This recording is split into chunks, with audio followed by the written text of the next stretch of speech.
honest, if I have to mention one big reason, is because I love video games. I started playing in the arcades during the 80s, playing Donkey Kong. Then I got my Commodore 64, played my first game in my own house, which was amazing. During the 90s, I experienced the first multiplayer online game in dial-up. And about blockchain gaming, it is because, two things. First of all, we love to innovate.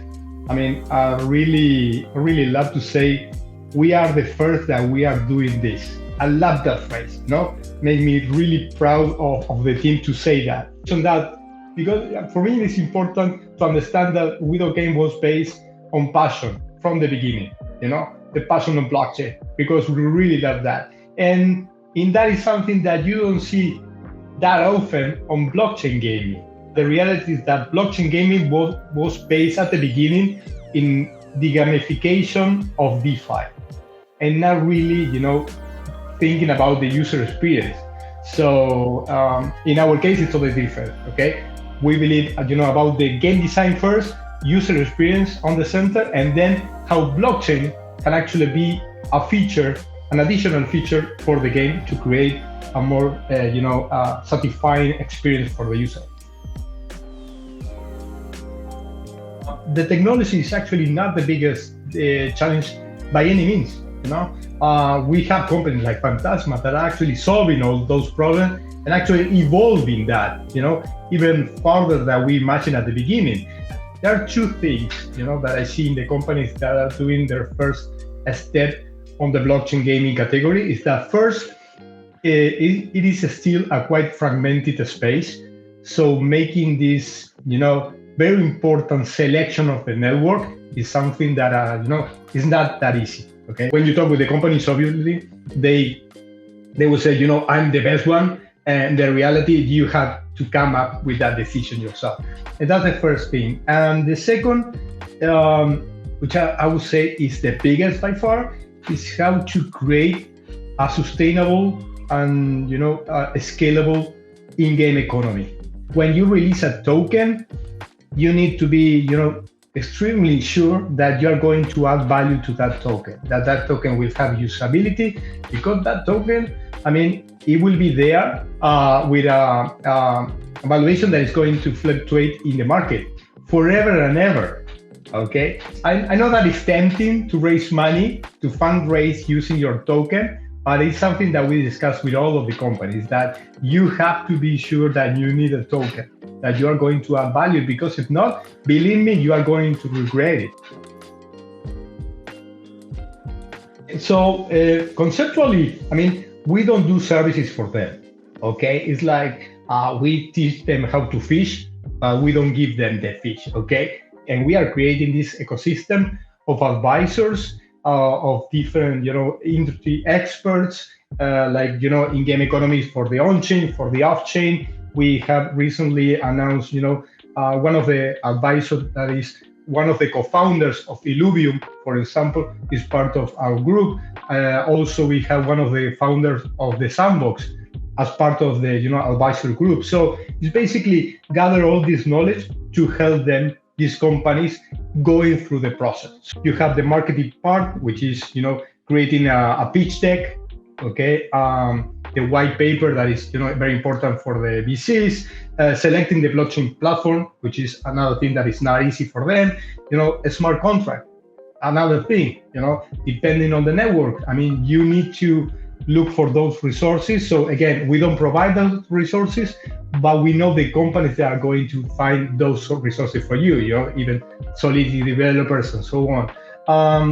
Another thing, for instance, is the legal foundation. That's another thing, and it's very important, especially for US-based companies. Okay, that's super important. Where you should put your tokens.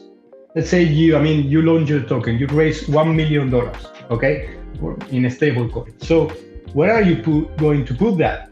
In your wallet? You need something stronger than that, okay? And you cannot just create a company in Delaware and put the stable coins there. Nobody going to accept that. So you need, also a team of lawyers that we have that to help you over the tax planning and where you should put that. Right? Yeah, that's the holy grail. There's two things, in order to drive mass adoption of the blockchain game.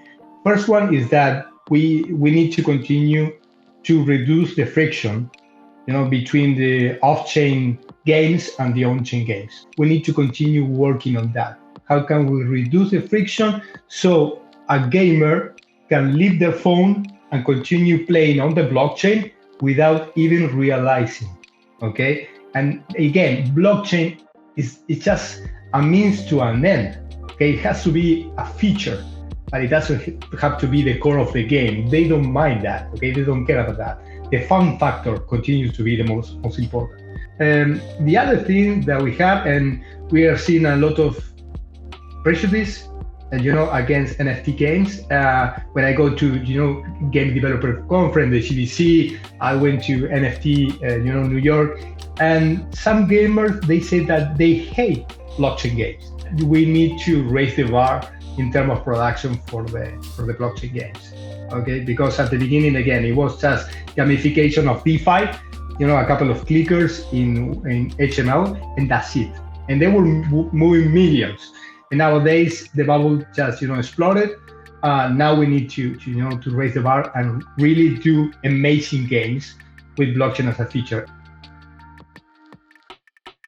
First of all, I really like the idea of having a layer one creating from the start, planning and thinking only on games. I like that, just for the beginning. They caught my attention on that, because most of what we're seeing is that, layer two solutions, that if the layer one has any problem, you will inherit that problem as well.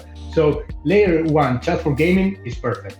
And then about the NFTs, it is amazing because, the NFTs were created not thinking about gaming. It was created just, to sell a digital asset, but not for games. And we force, that usability into the games because there wasn't anything else to use. And nowadays that idea evolved, and Phantasma is, is leading that charge in the sense that no, the NFT has to be something else. Okay, it has to be programmable. You have to have the ability to, upgrade your NFT, to burn NFT, to lend NFT, to have fractional ownership of the NFT. So having all of that in just one network provider is amazing. Super happy to introduce the Phantasma to the newcomers to this category.